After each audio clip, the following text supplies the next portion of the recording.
Hello friends, આજે આપણે ISLM curve વિશે સમજશું. એમાં LM કર્વ રીજન કયા કયા છે એ આપણે જોશું. સૌથી પહેલાં આપણે પાર્ટ 1ની વાત કરીએ. આ જે છે એ પાર્ટ 3 છે, બરાબર. પાર્ટ 1માં ISLMમાં મેં ડેરિવેશન વિશે સમજાવેલું છે કે ISLM કર્વ જે છે એનો ઉદ્ભવ કેવી રીતના થયો. એમાં સૌથી પહેલાં ક્લાસિકલ ઇકોનોમિસ્ટે શું કીધું, કેઇન્સે શું કીધું. એના પછી આ બંનેની વિચારધારાને જોડતી હિક્સ અને હેન્સન નામના અર્થશાસ્ત્રીએ ISLMની રચના કરેલી. પાર્ટ 1માં મેં સમજાવેલું છે તે તમે ખાસ જોજો. એનાથી તમને ISLM કર્વનું બેસિક સમજાશે. એના પછી પાર્ટ 2ની વાત કરીએ તો પાર્ટ 2માં મેં મોનેટરી પોલિસી એટલે કે નાણાકીય નીતિ અને ફિસ્કલ પોલિસી એટલે કે રાજકોષીય નીતિ, બરાબર, આ બંને જે નીતિ છે એ ISLM કર્વને કેવી રીતના અફેક્ટ કરે છે એ પાર્ટ 2માં સમજાવેલું છે. અને આજે આપણે પાર્ટ 3ની વાત કરીએ તો પાર્ટ 3માં આપણે LM કર્વના રીજન વિશે સમજશું. હવે આ LM કર્વના રીજન શું છે એ આપણે જોઈએ.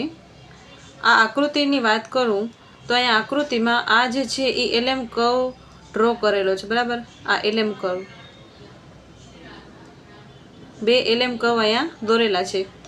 અહીંયા 3 રીજન કેવી રીતના છે, અહીંયા જે છે આપણે 3 રીજન જોઈ શકીએ છીએ. એક આડી રેખા, એક આ ઉપર જતી રેખા અને એક ઊભી રેખા. આ 3 રીજન છે, બરાબર. તો આ 3 રીજન શું કામ છે અને આ શું દર્શાવે છે, આ LM કર્વના 3 રીજન જે છે એ શું દર્શાવે છે એ આપણે સમજીએ.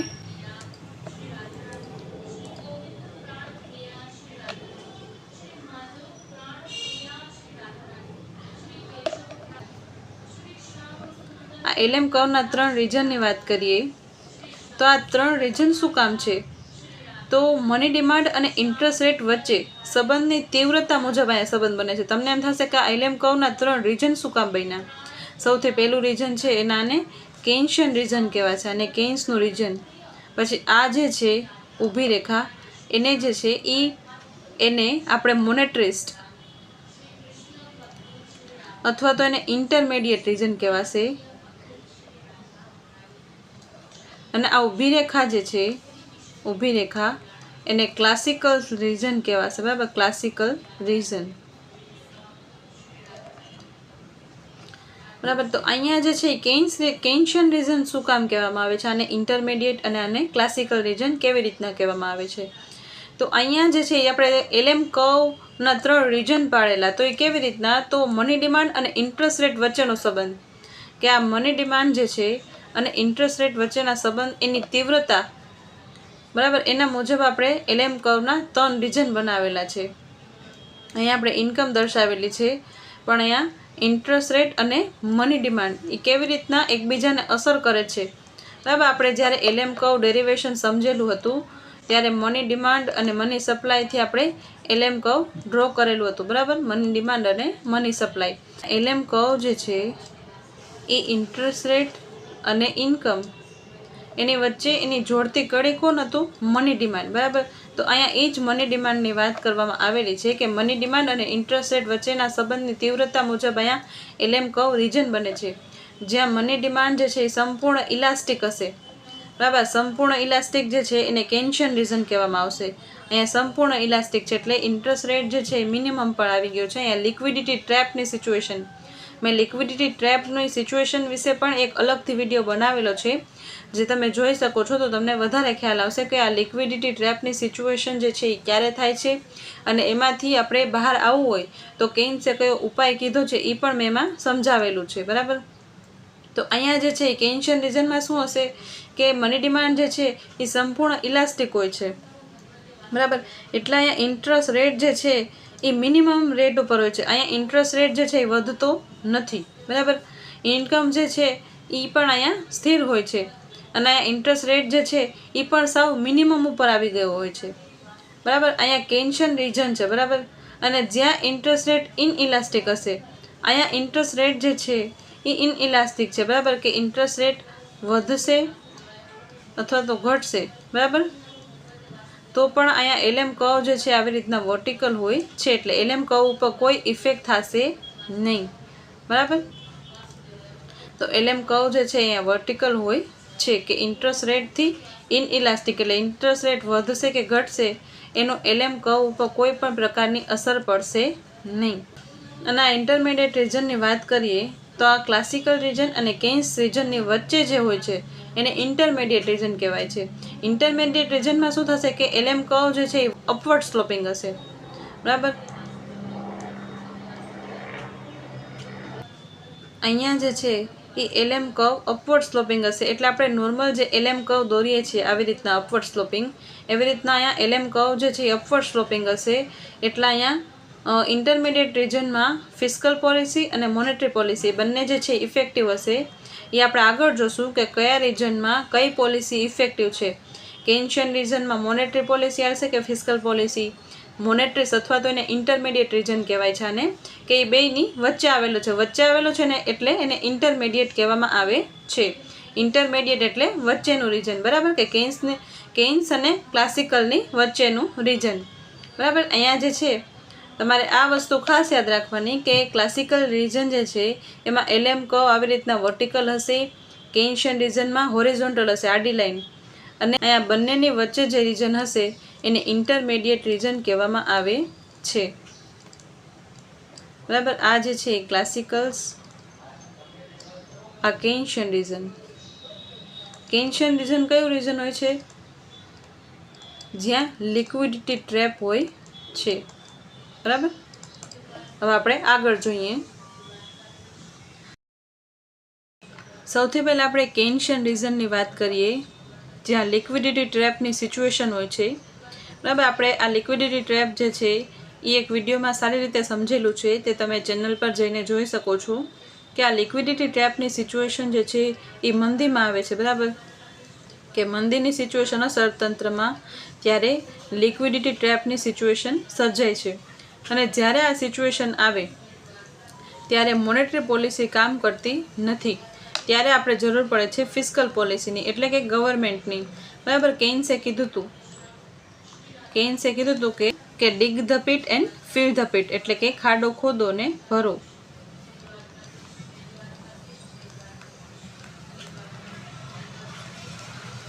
એટલે કે અર્થતંત્રમાં ડેફિસિટ ડિમાન્ડ છે, બરાબર. ડેફિસિટ ડિમાન્ડ એટલે ડિમાન્ડની કમી છે, બરાબર. ડિમાન્ડની કમી છે એના લીધે અર્થતંત્ર મંદીમાં આવેલું છે, બરાબર. મંદીની સિચ્યુએશન આવેલી, અર્થતંત્રમાં મંદીની સિચ્યુએશન આવેલી છે, બરાબર. એટલે કેન્સ એમ કહે છે કે જ્યારે મંદીની સિચ્યુએશન હોય ત્યારે મોનેટરી પોલિસી કામ કરશે નહીં, ત્યારે આપણે જરૂર પડશે ફિસ્કલ પોલિસીની, એટલે કે રાજકોષીય નીતિની અને ગવર્મેન્ટની, બરાબર. તો ગવર્મેન્ટ આવશે અને ગવર્મેન્ટ જે છે એ લોકોને ઇન્કમ આપશે, રોજગારી આપશે. ગવર્મેન્ટ જે છે એ લોકોને કહેશે, લેબરને, કે તમે ખાડો ખોદો અને ભરો, એને પણ હું તમને પૈસા આપીશ, બરાબર. એટલે રોજગારી આપશે તો હવે એને વિશ્વાસ જાગશે કે હા હવે મારી રોજગારી મળે છે તો હું ડિમાન્ડ ક્રિએટ કરું, એટલે તો એ ઇકોનોમીમાં ડિમાન્ડ ક્રિએટ કરશે. અને જો એ ડિમાન્ડ ક્રિએટ કરશે તો આગળ જે છે એ ઇન્કમ પણ વધશે અને ઇન્વેસ્ટમેન્ટ પણ વધશે, બરાબર. એટલે શું કહેવા માંગે છે કે કેન્સે એમ કીધું કે આ લિક્વિડિટી ટ્રેપની સિચ્યુએશન જે છે એ મંદીની સિચ્યુએશનમાં જોવા મળે છે, કે ત્યારે શું હોય છે કે ઇન્વેસ્ટમેન્ટ સાવ લો હોય છે, ઇન્ટરેસ્ટ રેટ પણ સાવ લો હોય છે. ઇન્ટરેસ્ટ રેટ લો હોય છે તો પણ એ ઇન્વેસ્ટમેન્ટ નથી થતું. એ કેવી રીતના? કારણ કે ઇન્ટરેસ્ટ રેટ ઘટે તો ઇન્વેસ્ટમેન્ટ થવું જોઈએ ને. પણ આ મંદીની સિચ્યુએશન જે છે એ એવી સિચ્યુએશન છે જેમાં ઇન્ટરેસ્ટ રેટ સાવ મિનિમમ રેટ ઉપર હશે, સાવ લો હશે, તો પણ અહીંયા રોકાણ થતું નથી. શા માટે નથી થતું? તો અહીંયા જે વેપારી હશે, બરાબર, અહીંયા જે વેપારી છે એ નવું ઇન્વેસ્ટમેન્ટ કરવા નહીં માંગે, કારણ કે એના પાસે પહેલાંથી જ બફર સ્ટોક પડેલો છે. અહીંયા કેન્સે શું કીધું કે ડિમાન્ડની કમી છે, સપ્લાય તો ફૂલ છે પ્રોડ્યુસર પાસે, એટલે અહીંયા સપ્લાયની કમી નથી. અને સપ્લાયની જો કમી નહીં હોય તો એ ઇન્વેસ્ટમેન્ટ શા માટે કરશે? સપ્લાય જે છે એ વધારે પ્રમાણમાં એના ગોડાઉનમાં પડેલી છે, બરાબર, પહેલેથી જ, તો એ હવે આગળ વધારે ઇન્વેસ્ટમેન્ટ કરવા માંગતો નથી, બરાબર, આ મંદીની સિચ્યુએશનમાં, કારણ કે ડિમાન્ડ જે છે એ ઓછી છે, બરાબર. એટલે ઇન્વેસ્ટમેન્ટ ઓછું હશે, ઇન્ટરેસ્ટ રેટ પણ ઓછો હશે, બધા પાસે ઇન્કમ પણ ઓછી હશે, એટલે ડિમાન્ડ પણ ક્રિએટ નથી કરતા લોકો, બરાબર. એવી રીતના જે છે અહીંયા આપણે મની સપ્લાયને ઇન્ક્રીઝ કરશું, બરાબર. મોનેટરી પોલિસી અગર આપણે અપનાવશું અને મની સપ્લાયને ઇન્ક્રીઝ કરશું તો પણ લોકો જે છે એને પૈસા મળશે ને તો એ પોતાના હાથમાં રાખશે, બરાબર. એ ડિમાન્ડ અહીંયા ક્રિએટ નહીં કરે. કેન્સે એમ કીધું કે અહીંયા ડિમાન્ડ એ ક્રિએટ નહીં કરે. પણ જો ગવર્મેન્ટ એને રોજગારી આપશે કે ખાડો ખોદો અને ભરો, બરાબર, તમે કામ કરો ને તમને પૈસા આપીશ, એવી રીતના એને રોજગારી દેશે ને તો એ લોકો કામ કરવા તૈયાર થશે ને તો એ ડિમાન્ડ ક્રિએટ કરશે, તો ઇકોનોમીમાં ઇન્વેસ્ટમેન્ટ થશે, બરાબર, અને ઇન્કમ પણ વધશે. એટલે આવું કેન્સે કીધું કે આપણે લિક્વિડિટી ટ્રેપમાંથી બહાર આવવું હોય તો આપણે આવી રીતના કરી શકીએ. પણ આ લિક્વિડિટી ટ્રેપની સિચ્યુએશન જે છે એ એવી સિચ્યુએશન છે જેમાં ઇન્ટરેસ્ટ રેટ સાવ ઓછો હશે, બરાબર, અને ઇન્વેસ્ટમેન્ટ સાવ ઓછું, એટલે કે રોકાણ સાવ ઓછું, અને આવક પણ વધતી નથી લોકોની, કારણ કે એને મજૂરોને ફાયર કરેલા છે, કારણ કે એના પાસે પહેલેથી જ સપ્લાય છે, હવે એને વધારે પ્રોડક્શન કરવું નથી, એટલે એ વધારાના મજૂરોને ફાયર કરી નાખ્યા છે, એટલે અહીંયા રોજગારી પણ નથી, એટલે ડિમાન્ડની કમી છે અહીંયા, બરાબર. હવે આપણે આગળ જોઈએ.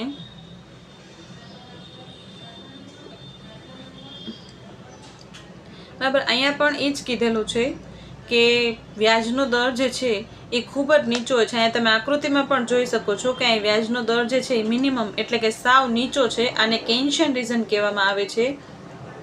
અહીંયા લોકો જે છે એ બોન્ડ ખરીદવા તૈયાર થતા નથી. અહીંયા જે છે એ સ્પેક્યુલેશન પર્પઝની ડિમાન્ડની વાત કરે છે, બરાબર. સ્પેક્યુલેશન એટલે કે સટ્ટાકીય નાણાંની માંગ. આમાં મેં કેન્સની થિયરી સમજાવેલી છે, બરાબર, પેલા આગલા વિડીયોમાં. એમાં પણ મેં અહીંયા તમને સમજાવેલું હતું કે આપણે ગમે એ રીતે આપણે જે છે એ નાણાંની માંગ એ 3 પ્રકારે કરીએ છીએ, બરાબર. 3 હેતુઓથી આપણે નાણાંની માંગ કરીએ છીએ. એમાં પહેલું જે છે એ વિનિમયનો હેતુ, સાવચેતીનો હેતુ અને આ સટ્ટાકીય હેતુ, બરાબર. અહીંયા સાવચેતીનો હેતુ જે છે એ અહીંયા ધ્યાનમાં લેવામાં આવતો નથી. અહીંયા ખાલી આપણે વિનિમય અને સટ્ટાકીય હેતુની વાત કરીએ છીએ કેન્સની થિયરીમાં. તો જ્યારે આપણે લિક્વિડિટી ટ્રેપની સિચ્યુએશનની વાત કરીએ ત્યારે લોકો જે છે એ બોન્ડ ખરીદવા તૈયાર થતા નથી. અહીંયા સટ્ટાકીય હેતુ માટે નાણાંની માંગ જે છે એ વધી જાય છે, બરાબર.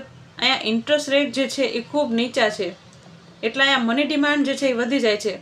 એ કેવી રીતના હું તમને સાયકલ સમજાવી દઉં એકવાર, એટલે તમને યાદ આવી જાય. મેં આગલા વિડીયોમાં પણ આ સમજાવેલું હતું કે આપણે જ્યારે બોન્ડ પ્રાઇઝની વાત કરીએ અને ઇન્ટરેસ્ટ રેટની વાત કરીએ તો એ બંને જે છે એ નેગેટિવ રિલેશનશિપ સાથે જોડાયેલા છે, અને આપણે સટ્ટાકીય હેતુ નાણાંની માંગ અને ઇન્ટરેસ્ટ રેટ એ બંને પણ નેગેટિવ રીતે જોડાયેલા છે, બરાબર. તો કેવી રીતના?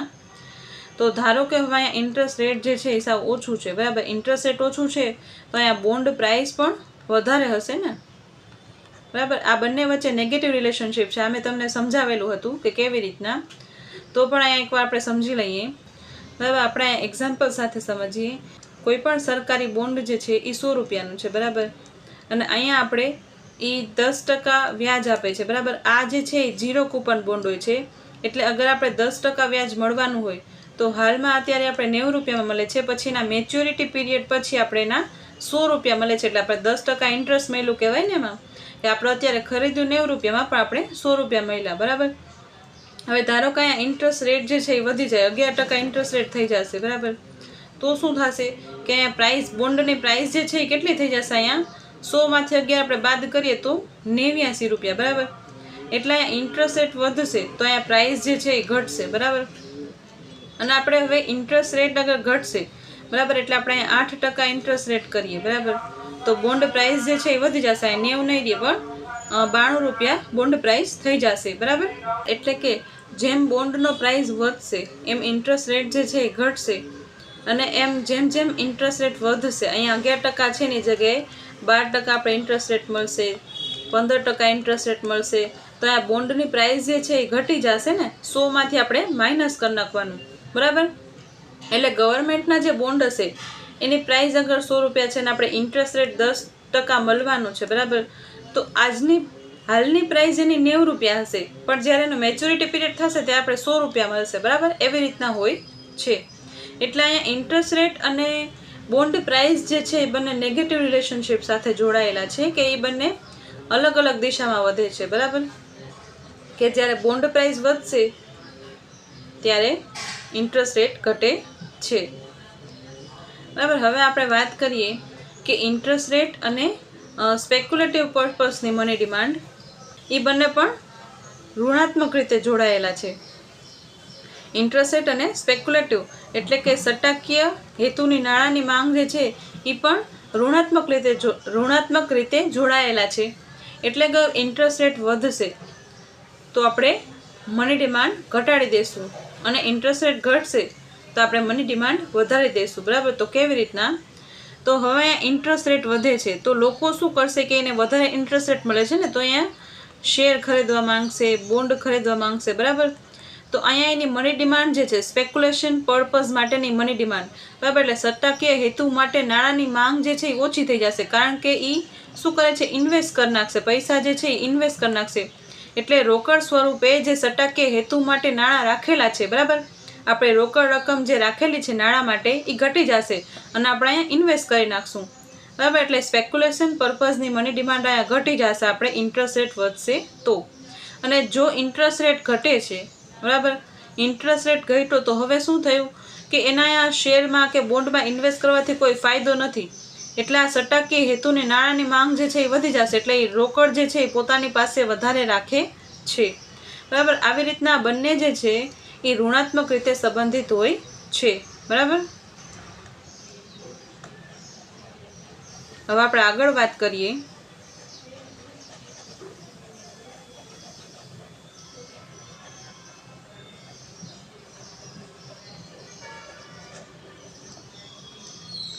તો અહીંયા જે છે એ ઇન્ટરેસ્ટ રેટ અગર ઓછો હશે, બરાબર, તો લોકો બોન્ડ ખરીદવા તૈયાર થતા નથી.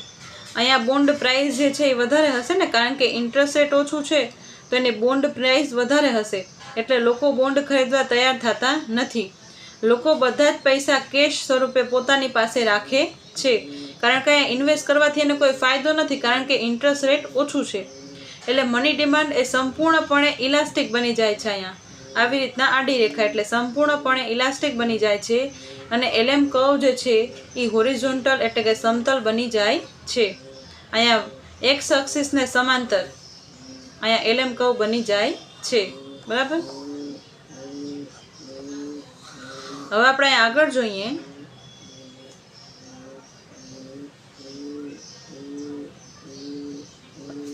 અહીંયા આપણે વાત કરેલી એવી રીતના કે અહીંયા મોનેટરી પોલિસી અસરકારક નથી, કારણ કે અહીંયા કેન્દ્રીય બેંક મની સપ્લાય વધારશે તો પણ લોકો વધારાના પૈસા કેશ તરીકે જ રાખશે.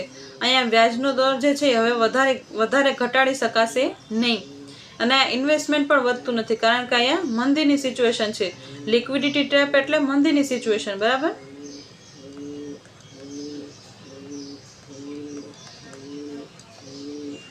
એટલે ઇન્વેસ્ટમેન્ટ વધતું નથી, ઇન્કમ વધતી નથી, અર્થાત લિક્વિડિટી ટ્રેપમાં મોનેટરી પોલિસી જે છે એ નિષ્ફળ જાય છે. હવે આપણે વાત કરીએ ફિસ્કલ પોલિસીની. બરાબર, કે ફિસ્કલ પોલિસી જે છે એ ખૂબ અસરકારક હોય છે અહીંયા, કારણ કે અગર ગવર્મેન્ટ એક્સપેન્ડિચર કરશે, બરાબર, ગવર્મેન્ટ જે છે એ ઇકોનોમીમાં નાણાં દેશે, બરાબર, તો અહીંયા આઈએસ કર્વ જે છે એ જમણી બાજુ ખસશે. આમાં આઈએસ કર્વ આપણે આમ દોરીએ, બરાબર, તો આઈએસ કર્વ જે છે એ અહીંયા જમણી બાજુ જાય છે. બરાબર. તો આઈએસ કર્વ જમણી બાજુ જાય છે.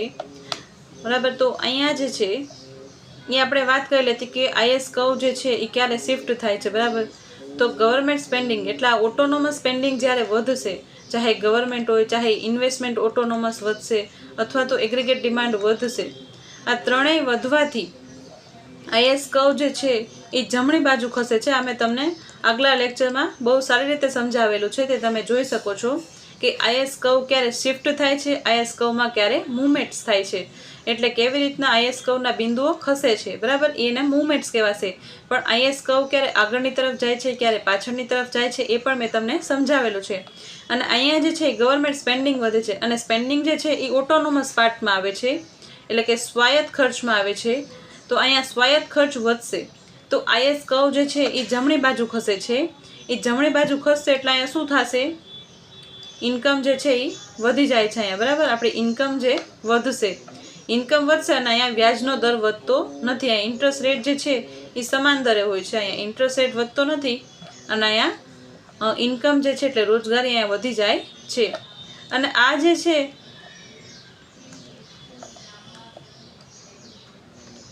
આ ઇન્ટરેસ્ટ રેટ અગર વધત, બરાબર, તો આ ઇન્ટરેસ્ટ રેટ અહીંયા એલએમ કર્વ અગર આપણે ડ્રો કર્યો હોત, બરાબર, આ એલએમ કર્વ જે છે એ આપણે ડ્રો કર્યો હતો એમ એલએમ કર્વ, તો એમાં શું થાત કે અહીંયા જે છે એ ઇન્ટરેસ્ટ રેટ વધી જાત, અહીંયા ઇન્ટરેસ્ટ રેટ વધી જાત, તો આ આઈએસ કર્વનો ઇફેક્ટ જે છે એ અહીંયા y2 જેટલો જ થાત, બરાબર. પણ અહીંયા આપણે LM કર્વ ડ્રો નથી કરેલો. LM કર્વ જે છે આવી રીતના ઊભી રેખા છે, આડી રેખા છે, સોરી. LM કર્વ જે છે એ આડી રેખા છે, આવી રીતના અપવર્ડ સ્લોપિંગ નથી. તો ઇન્ટરેસ્ટ રેટ જે છે અહીંયા સેમ રહે છે, એટલે વ્યાજનો દર વધતો નથી. અને અહીંયા પ્રાઇવેટ ઇન્વેસ્ટમેન્ટ ક્રાઉડિંગ આઉટ થતું નથી. મેં આ ક્રાઉડિંગ આઉટ ઇફેક્ટ પણ સમજાવેલું હતું કે જ્યારે ગવર્મેન્ટ સ્પેન્ડિંગ વધારશે, બરાબર, અહીંયા ગવર્મેન્ટે સ્પેન્ડિંગ વધારેલી અને જો અહીંયા LM કર્વ પણ હશે, બરાબર, તો અપવર્ડ સ્લોપિંગ હશે, બરાબર, આવી રીતના અપવર્ડ સ્લોપિંગ LM કર્વ હશે તો અહીંયા ઇન્ટરેસ્ટ રેટ વધશે.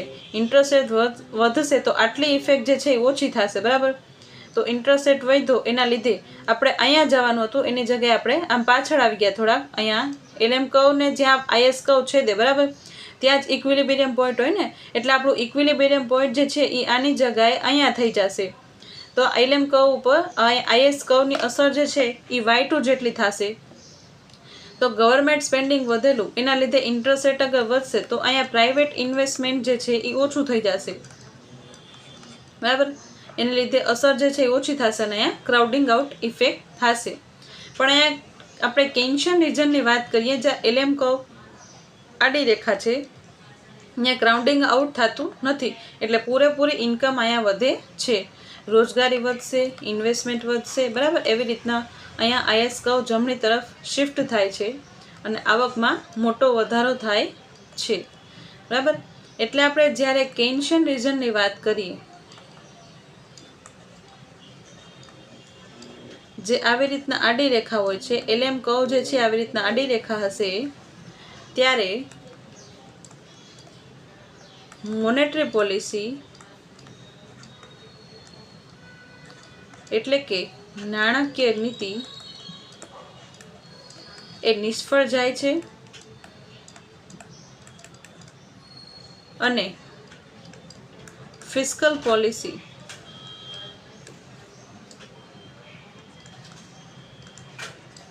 એટલે કે રાજકોષીય નીતિ એ સફળ જાય છે, બરાબર. કારણ કે અહીંયા ગવર્મેન્ટ સ્પેન્ડિંગ વધારશે, બરાબર. ગવર્મેન્ટ સ્પેન્ડિંગ વધારશે એના લીધે ઇન્કમમાં ઇફેક્ટ પડે છે. અહીંયા નાણાકીય નીતિમાં મની સપ્લાય અગર વધારવામાં આવશે તો લોકો પોતાની પાસે પૈસા રાખશે, પણ અગર ડિમાન્ડ ક્રિએટ નહીં કરે અને ડિમાન્ડ ક્રિએટ નહીં કરે તો અહીંયા નાણાકીય નીતિ નિષ્ફળ જશે, બરાબર. આ વસ્તુ ખાસ યાદ રાખવાની કે કેન્શિયન રીજનમાં રાજકોષીય નીતિ અસરકારક થાય છે. આ કેન્શિયન રીજનવાળો ક્વેશ્ચન જે છે એ GSETમાં પૂછાયેલો છે, બરાબર. કે અહીંયા જે છે કેન્શિયન રીજનમાં LM કર્વ આવી રીતના હોરિઝોન્ટલ હોય છે, લિક્વિડિટી ટ્રેપની સિચ્યુએશન હોય છે, બરાબર. અહીંયા મોનેટરી પોલિસી કામ કરતી નથી. મોનેટરી પોલિસી કરશું તો ઇન્કમ વધશે નહીં, પણ ફિસ્કલ પોલિસીની અસરથી અહીંયા ઇન્કમ વધે છે, બરાબર. હવે આપણે આગળ જોઈએ ઇન્ટરમીડિયેટ રીજનની આપણે વાત કરીએ તો આ ઇન્ટરમીડિયેટ રીજન એટલે કે મધ્યમ સ્તર કહેવાશે એને. અહીંયા વ્યાજનો દર જે છે એ મધ્યમ સ્તરે હોય છે. અહીંયા LM કર્વ જે છે એ અપવર્ડ સ્લોપિંગ હોય છે. LM કર્વની વાત કરીએ કે અપવર્ડ સ્લોપિંગ હશે ત્યારે મોનેટરી પોલિસી અને ફિસ્કલ પોલિસીની આપણે વાત કરશું. તો અહીંયા મોનેટરી પોલિસી અસરકારક હશે કે મની સપ્લાય અગર આપણે વધારશું, બરાબર. અહીંયા આપણે ઇન્ટરમીડિયેટ રીજનની વાત કરીએ તો અહીંયા મની સપ્લાય વધારશું તો અહીંયા ઇન્ટરેસ્ટ રેટ ઓછો થઈ જશે, R2 થી R1 થઈ જશે. ઇન્ટરેસ્ટ રેટ ઓછો થઈ જશે એટલે અહીંયા ઇન્કમ પણ વધશે. ઇન્ટરેસ્ટ રેટ ઘટશે અને ઇન્વેસ્ટમેન્ટ વધશે. ઇન્ટરેસ્ટ રેટ ઘટી જશે, ઇન્વેસ્ટમેન્ટ વધી જશે એટલે ઇન્કમ પણ વધી જશે, બરાબર. હવે આપણે વાત કરીએ ફિસ્કલ પોલિસી એટલે કે ગવર્મેન્ટ એક્સપેન્ડિચર અગર વધશે, ગવર્મેન્ટ સ્પેન્ડિંગ વધશે તો અહીંયા શું થશે કે ઇન્કમ વધશે પણ ઇન્ટરેસ્ટ રેટ વધશે. અહીંયા મેં તમને કીધું હતું ને હમણાં એવી રીતના કે અહીંયા આપણે IS કર્વની વાત કરીએ, બરાબર. તો IS કર્વ જે છે એ ગવર્મેન્ટ સ્પેન્ડિંગ થવાથી આમ આગળની સાઈડ વધશે. હવે આમ આગળની સાઈડ વધશે તો શું થશે, અહીંયા ઇન્ટરેસ્ટ રેટ પણ વધી જશે. આગળ ઇન્ટરેસ્ટ રેટ ના વધે તોની વાત છે કે આટલી ઇફેક્ટ થશે. પણ જો અહીંયા ઇન્ટરેસ્ટ રેટ વધી ગયું, બરાબર. આ LM કર્વ આપણે અપવર્ડ સ્લોપિંગ આવી રીતના ડ્રો કરેલો તો અહીંયા ઇન્ટરેસ્ટ રેટ વધશે તો અહીંયા ઇન્કમ તો વધે છે પણ આપણે પૂરેપૂરી ઇફેક્ટથી વધશે નહીં. આ કેન્શિયન રીજનમાં જેટલી ઇન્કમ વધેલી ને એટલી નહીં વધે. અપવર્ડ સ્લોપિંગમાં પણ થોડીક ઇન્કમ વધે છે અને આ ઇન્ટરેસ્ટ રેટ પણ વધી જાય છે. અને અહીંયા ક્રાઉડિંગ આઉટ ઇફેક્ટ થાય છે. મેં તમને હમણાં સમજાવેલું એવી રીતના કે અહીંયા જે છે ગવર્મેન્ટ સ્પેન્ડિંગ કરશે, એના લીધે શું થશે, ઇન્કમ વધશે અને ઇન્ટરેસ્ટ રેટ પણ વધશે. ઇન્ટરેસ્ટ રેટ વધશે એટલે પ્રાઇવેટ પાર્ટી જે હશે એ ઇન્વેસ્ટ કરવા માંગશે નહીં, એટલે એનું ઇન્વેસ્ટમેન્ટ ઓછું થઈ જશે. એટલે એને ઇન્વેસ્ટમેન્ટ જે ઓછું થશે એને ક્રાઉડિંગ આઉટ કહેવામાં આવે છે, કે તે આ ઇન્વેસ્ટમેન્ટમાંથી બહાર આવી ગયા, બરાબર, ક્રાઉડમાંથી બહાર આવી ગયા. ક્રાઉડ એટલે આપણે કહીએ એક ભીડમાંથી બહાર આવી ગયા, ઇન્વેસ્ટમેન્ટની ભીડમાંથી તેઓ બહાર આવી ગયા, બરાબર, એને ક્રાઉડિંગ આઉટ કહેવામાં આવે છે. શોર્ટમાં યાદ રાખવું હોય તો અહીંયા ઇન્ટરમીડિયેટ રિજનમાં મોનેટરી પોલિસી અને ફિસ્કલ પોલિસી એ બંને અસરકારક હોય છે, પણ અહીંયા ફિસ્કલ પોલિસીમાં ક્રાઉડિંગ આઉટ થાય છે. એ વસ્તુ ખાસ યાદ રાખવાની કે જ્યારે આપણે કેન્શિયન રિજનની વાત કરતા હતા તો કેન્શિયન રિજનમાં ક્રાઉડિંગ આઉટ થશે નહીં, પણ અહીંયા આપણે ઇન્ટરમીડિયેટ રિજનની વાત કરીએ તો એમાં યસ ક્રાઉડિંગ આઉટ થશે ફિસ્કલ પોલિસીથી, બરાબર. પછી આપણે ત્રીજું જોઈએ ક્લાસિકલ રિજન. તો ક્લાસિકલ રિજનમાં શું હશે કે વ્યાજનો દર ખૂબ ઊંચો હશે. આપણે ક્લાસિકલ રિજનની વાત કરીએ, આગળ મેં આકૃતિ લખેલી છાઈ રહી, આપણે જોઈએ એમાં. તો આપણે આ ક્લાસિકલ રિજનની વાત કરીએ તો ઇન્ટરેસ્ટ રેટ ખૂબ ઊંચા હશે. આ કેન્શિયન રિજન છે, એમાં ઇન્ટરેસ્ટ રેટ સાવ નીચા. ક્લાસિકલ્સમાં એનાથી વિપરીત કે વ્યાજના દર જે છે એ ખૂબ ઊંચા હશે અહીંયા. અને અહીંયા મની ડિમાન્ડ જે છે એ ઇન્ટરેસ્ટ પ્રત્યે લગભગ અસંવેદનશીલ થઈ જાય છે. એટલે એ અસંવેદનશીલ મતલબ ઇનસેન્સિટિવ, એટલે કે ઇનઇલાસ્ટિક. એટલે ઇન્ટરેસ્ટ રેટમાં ચેન્જીસ થાય છે ઉપર નીચે, એનાથી મની ડિમાન્ડમાં કોઈ ફરક પડતો નથી. મની ડિમાન્ડ સ્થિર છે, બરાબર. એટલે આપણે આવી રીતના ડ્રો કરીએ છીએ LM કર્વ કે ઇન્ટરેસ્ટ રેટ જે છે એ વધે છે અથવા તો ઘટે છે, પણ મની ડિમાન્ડ જે છે એ સેમ જ રહે છે, બરાબર. એટલે LM કર્વ જે છે આવી રીતના વર્ટિકલ છે. એટલે અહીંયા શું હશે કે વ્યાજનો દર ખૂબ ઊંચો હોય છે, મની ડિમાન્ડ જે છે એ આ મની ડિમાન્ડ જે છે એ ઇન્ટરેસ્ટ રેટ પ્રત્યે લગભગ અસંવેદનશીલ એટલે ઇનઇલાસ્ટિક બની જાય છે. અને LM કર્વ જે છે આવી રીતના વર્ટિકલ બની જાય છે, લંબ બની જાય છે, બરાબર. આ જે છે મેં મની ડિમાન્ડ કીધું, પણ અહીંયા આપણે ઇન્કમની વાત કરીએ છીએ LM કર્વમાં કે ઇન્કમ અને ઇન્ટરેસ્ટ રેટ વચ્ચેનો સંબંધ, બરાબર. એ વસ્તુ પણ યાદ રાખવાની.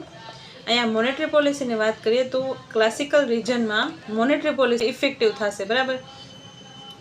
કેવી રીતના, તો અહીંયા મની સપ્લાય વધવાથી શું થશે કે ઇન્ટરેસ્ટ રેટ જે છે એ ઘટી જશે અને ઇન્વેસ્ટમેન્ટ વધી જશે. ઇન્ટરેસ્ટ રેટ ઘટ્યો એટલે ઇન્વેસ્ટમેન્ટ વધી જશે અને અહીંયા ઇન્કમ પણ વધી જશે.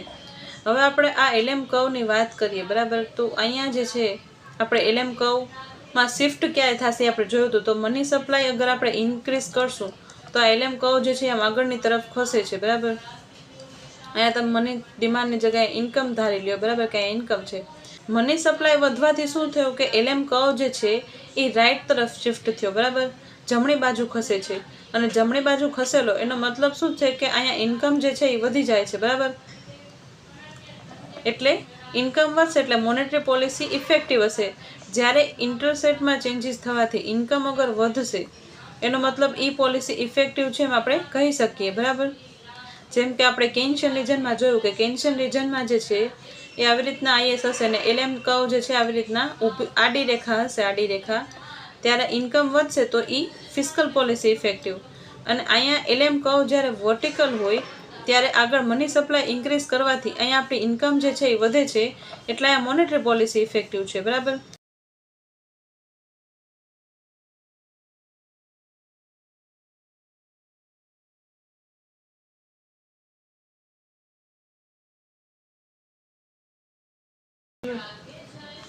હવે આપણે આગળ જોઈએ કે મની સપ્લાય અગર વધશે, આવી રીતના આપણી મની સપ્લાય અગર વધેલી તો LM કર્વ જે છે આમ આગળની તરફ જશે, એટલે ઇન્વેસ્ટમેન્ટ વધશે, ઇન્ટરેસ્ટ રેટ જે છે એ ઘટશે અને અર્થતંત્ર ઉપર નોંધપાત્ર અસર થશે. આપણે આકૃતિમાં જોઈએ તો વધારે સ્પષ્ટ થશે અહીંયા કે આ મની સપ્લાય ઇન્ક્રીઝ કરી, બરાબર. આપણે મની સપ્લાય વધારી એટલે કે નાણાંનો પુરવઠો એ આપણે વધારી દીધો તો LM કર્વ જે છે જમણી બાજુ શિફ્ટ થશે. અને અહીંયા જમણી બાજુ શિફ્ટ થયું એનો મતલબ શું થયો કે અહીંયા ઇન્ટરેસ્ટ રેટ ઘટી ગયું. પહેલાં ઇન્ટરેસ્ટ રેટ જે છે R4 ઉપર હતું, બરાબર, અને પછી આ ઇન્ટરેસ્ટ રેટ જે છે R3 ઉપર આવેલું, અને અહીંયા ઇન્કમ પણ વધે છે. ઇન્ટરેસ્ટ રેટ ઘટશે અને અહીંયા ઇન્કમ જે છે એ વધશે. એટલે અહીંયા મોનેટરી પોલિસી એટલે કે નાણાકીય નીતિ એ ઇન્કમને વધારવામાં સફળ થાય છે. બરાબર, કે આપણી આવક જે છે એ વધે છે. એટલે ક્લાસિકલ રિજનમાં અગર મની સપ્લાય ઇન્ક્રીઝ કરવામાં આવશે તો અહીંયા ઇન્ટરેસ્ટ રેટ ઘટશે અને ઇન્કમ પણ વધશે. તો અહીંયા ક્લાસિકલ રિજનમાં મોનેટરી પોલિસી ઇફેક્ટિવ હશે અને કેન્શિયન રિજનમાં ફિસ્કલ પોલિસી ઇફેક્ટિવ હશે. એટલે મોનેટરી પોલિસી ઇનઇફેક્ટિવ આપણે કહી શકીએ. બરાબર, અહીંયા કેન્શિયન રિજનમાં ફિસ્કલ પોલિસી ઇફેક્ટિવ હશે અને ક્લાસિકલ રિજનમાં ફિસ્કલ પોલિસી ઇનઇફેક્ટિવ હશે. એટલે કે રાજકોષીય નીતિ. બરાબર, તો આપણે હવે આગળ જોઈએ કે આ ફિસ્કલ પોલિસી કેવી રીતના અસરકારક નથી. તો અહીંયા ગવર્મેન્ટ એક્સપેન્ડિચર વધારવાથી ઇન્ટરેસ્ટ રેટ જે છે ખૂબ વધી જાય છે અહીંયા, અને પ્રાઇવેટ ઇન્વેસ્ટમેન્ટ એટલું જ ઘટી જાય છે, અને આના કારણે કમ્પ્લીટ ક્રાઉડિંગ આઉટ થાય છે. અહીંયા 100% ક્રાઉડિંગ આઉટ થાય છે. બરાબર, અને પરિણામે ઇન્કમમાં કોઈ ખાસ વધારો થતો નથી, અને ક્લાસિકલ રિજનમાં મોનેટરી પોલિસી એ સૌથી વધારે અસરકારક બને છે અને ફિસ્કલ પોલિસી અહીંયા નિષ્ફળ જાય છે. આપણે અહીંયા આકૃતિમાં જોઈએ તો અહીંયા આગળ IS કર્વ અહીંયા દોરેલો છે. બરાબર, તો હવે આપણે ઉપર એક IS કર્વ અહીંયા દોરીએ તો શું થશે? હવે અહીંયા કે ગવર્મેન્ટે સ્પેન્ડિંગ વધારેલું. બરાબર, તો અહીંયા LM કર્વ ઉપર આપણે અહીંયા પોઈન્ટ જે છે એ ઇક્વિલિબ્રિયમ બિંદુ માનીએ તો હવે અહીંયા શું થશે? તો અહીંયા જે છે એ ઇન્ટરેસ્ટ રેટ જે છે એ વધી જશે. આપણી આ જે છે એ આપણે ઇનિશિયલ IS કર્વ ડ્રો કર્યો છે. બરાબર, આ આકૃતિમાં તમને થોડું કન્ફ્યુઝન થઈ શકે, કારણ કે આ જે છે આપણું ઇનિશિયલ IS કર્વ છે, IS1, અને આ જે છે આપણું IS2 છે. બરાબર, તો આ IS2માં ઇક્વિલિબ્રિયમ પોઈન્ટ જે છે એ અહીંયા આવે છે. બરાબર, તો અહીંયા જે છે એ આ પહેલાંના ઇન્ટરેસ્ટ રેટ કરતાં અહીંયા ઇન્ટરેસ્ટ રેટ વધી જાય છે અને ઇન્કમ જે છે અહીંયા સેમ રહે છે, બદલાતી નથી. IS કર્વનું તમે આ બિંદુ જુઓ, IS ને LMમાં. બરાબર, અહીંયા તમે આ IS1 ઉપર LMનું બિંદુ અહીંયાનું જુઓ. બરાબર, આ LM કર્વ છે એનું બિંદુ અહીંયા છે. બરાબર, અને આ IS2 આપણે ડ્રો કરીએ. બરાબર, ગવર્મેન્ટ એક્સપેન્ડિચર વધારીએ અને IS2, ત્યારે ખાલી ઇન્ટરેસ્ટ રેટ અહીંયા વધે છે. આ ઇન્ટરેસ્ટ રેટ જે છે એ IS કર્વ પર અહીંયા ઇક્વિલિબ્રિયમ પોઈન્ટ હતું. બરાબર, એની જગ્યાએ હવે IS કર્વ આગળની તરફ જશે. આ LM કર્વ તમે જે છે એ થોડીક વાર માટે ભૂસી નાખો. બરાબર, તો IS કર્વ આપણો આ છે. બરાબર, અને LM કર્વ આપણો આ છે. તો હવે અહીંયા આપણે IS કર્વને આગળની તરફ શિફ્ટ કરેલો, કારણ કે અહીંયા ગવર્મેન્ટ સ્પેન્ડિંગ વધી ગયું. તો એના લીધે શું થયું કે માત્ર અહીંયા ઇન્ટરેસ્ટ રેટ વધશે, ઇન્કમ જે છે અહીંયા સેમ રહેશે. એટલે અહીંયા જે છે ક્લાસિકલ રિજનની આપણે વાત કરીએ તો ક્લાસિકલ રિજનમાં ફિસ્કલ પોલિસી ફેલ જશે, નિષ્ફળ જશે. બરાબર, કારણ કે અહીંયા આપણે જ્યારે ક્લાસિકલ્સની વાત કરેલી તો ક્લાસિકલે શું કીધું હતું કે ગવર્મેન્ટનો ઇન્ટરફેર આપણે જોતો નથી, માર્કેટ જે છે એની રીતે સમતુલામાં આવે છે, એટલે અહીંયા ગવર્મેન્ટની જરૂર નથી. એટલે ગવર્મેન્ટ નથી તો એની ફિસ્કલ પોલિસીની જરૂર નથી, એટલે ફિસ્કલ પોલિસી જે છે એ નિષ્ફળ જશે ક્લાસિકલ રિજનમાં. એવી રીતના પણ તમે આને યાદ રાખી શકો. બરાબર, કે ક્લાસિકલ શું માનતા હતા કે બજાર જે છે એ એની આપમેળે સમતુલામાં આવશે. આપમેળે સમતુલામાં આવશે RBI જે છે એ મોનેટરી પોલિસી મુજબ ફેરફાર કરીને ઇન્ટરેસ્ટ રેટ અને ઇન્કમમાં ફેરફાર લાવી શકે છે. એટલે ક્લાસિકલ રિજનમાં મોનેટરી પોલિસી ઇફેક્ટિવ થાય છે. અને કેઇન્સે ગવર્મેન્ટની વાત કરેલી, એટલે અહીંયા ફિસ્કલ પોલિસી જે છે એ સફળ થાય છે. હવે આવી રીતના પણ તમે આને યાદ રાખી શકો. અને આપણે વાત કરીએ આ ઇન્ટરમીડિયેટ રિજનની, તો ઇન્ટરમીડિયેટ રિજનમાં ફિસ્કલ પોલિસી અને monetary policy, monetary policy effective થશે અને ફિસ્કલ પોલિસી જે છે એમાં થોડુંક ક્રાઉડિંગ આઉટ હશે. આ ઇન્ટરમીડિયેટ રિજનમાં પાર્શિયલ ક્રાઉડિંગ આઉટ હશે. પણ જ્યારે આપણે ક્લાસિકલ્સની વાત કરીએ કે ક્લાસિકલ રિજનમાં ફિસ્કલ પોલિસી ઇફેક્ટિવ જ નથી, એની સાથે સાથેમાં 100% ક્રાઉડિંગ આઉટ થઈ જશે. આ વસ્તુ ખાસ યાદ રાખજો, એક્ઝામમાં પૂછાઈ શકે છે કે કયા રિજનમાં 100% ક્રાઉડિંગ આઉટ થાય છે. તો એ ફિસ્કલ પોલિસી જ્યાં ઇફેક્ટિવ નથી ત્યાં ક્લાસિકલ રિજનમાં. કે માર્કેટ એની રીતે સમતુલામાં આવી જશે.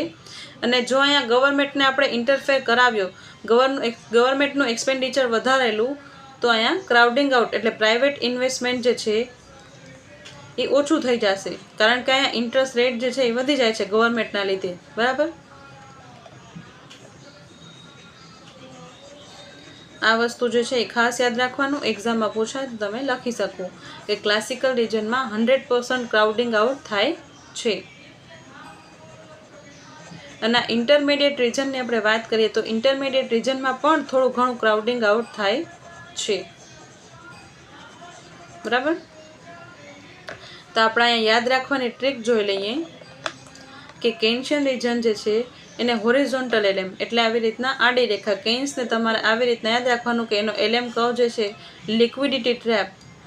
બરાબર, લિક્વિડિટી ટ્રેપ એટલે કે આવી રીતના આડી રેખા હશે અને ત્યાં મોનેટરી પોલિસી ઇફેક્ટિવ નહીં થાય, કારણ કે કેન્સે જે છે ગવર્મેન્ટની વાત કરેલી એટલે અહીંયા ફિસ્કલ પોલિસી એટલે કે રાજકોષીય નીતિ જે છે એ અસરકારક થાય છે.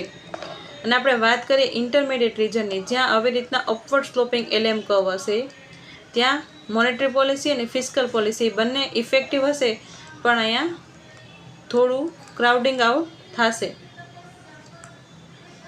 બરાબર, ક્રાઉડિંગ આઉટ જે છે મેં ISLM વાળા લાસ્ટ વિડીયોમાં પણ સમજાવેલું છે, તે તમે જોઈ શકો છો, તેમાંથી પણ તમને વધારે ક્લિયર થશે. પછી આપણે વાત કરીએ ક્લાસિકલ રિજનની, તો એમાં આવી રીતના એલએમ કર્વ જે છે એ વર્ટિકલ હોય છે અને એમાં મોનેટરી પોલિસી ઇફેક્ટિવ હોય છે, ફિસ્કલ પોલિસી ઇફેક્ટિવ નહીં થાય, કારણ કે માર્કેટ એની રીતે સમતુલામાં આવે છે. એમાં ગવર્મેન્ટની જરૂર પડતી નથી. બરાબર, આ તો મેં તમને સમજાવવાની રીતે કીધું છે, પણ એટલે તમને યાદ રહી જાય.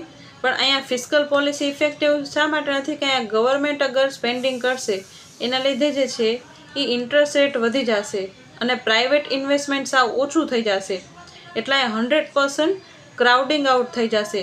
એટલે પ્રાઇવેટ પાર્ટી જે છે એ બધા વયા જશે કે અહીંયા ઇન્ટરેસ્ટ રેટ એટલું બધું છે કે હવે મારે ઇન્વેસ્ટમેન્ટ કરવું જ નથી, એટલે બધા પ્રાઇવેટ પ્લેયર વયા જાય છે અહીંયા ક્લાસિકલ રિજનમાં. એટલે અહીંયા ફિસ્કલ પોલિસી ઇફેક્ટિવ નથી, અહીંયા મોનેટરી પોલિસી ઇફેક્ટિવ છે. પછી આપણે એક લાઇનમાં જોવું હોય તો કેન્શિયન રિજનમાં ફિસ્કલ પોલિસી જીતે છે, ક્લાસિકલ રિજનમાં મોનેટરી પોલિસી જીતે છે અને ઇન્ટરમીડિયેટ રિજનમાં બંને સાથે કામ કરે છે. બરાબર, તો આજે આપણે કેન્શિયન રિજન, ઇન્ટરમીડિયેટ રિજન અને ક્લાસિકલ રિજન વિશે જોયું. આમાંથી ક્વેશ્ચન જે છે એ પૂછાય છે, એટલે ખાસ કરીને ધ્યાનથી જુઓ અને આના ક્વેશ્ચન પણ સોલ્વ કરો. પાસ્ટ યરમાં પૂછાયેલા છે આ કેન્શિયન રિજનમાંથી. બરાબર,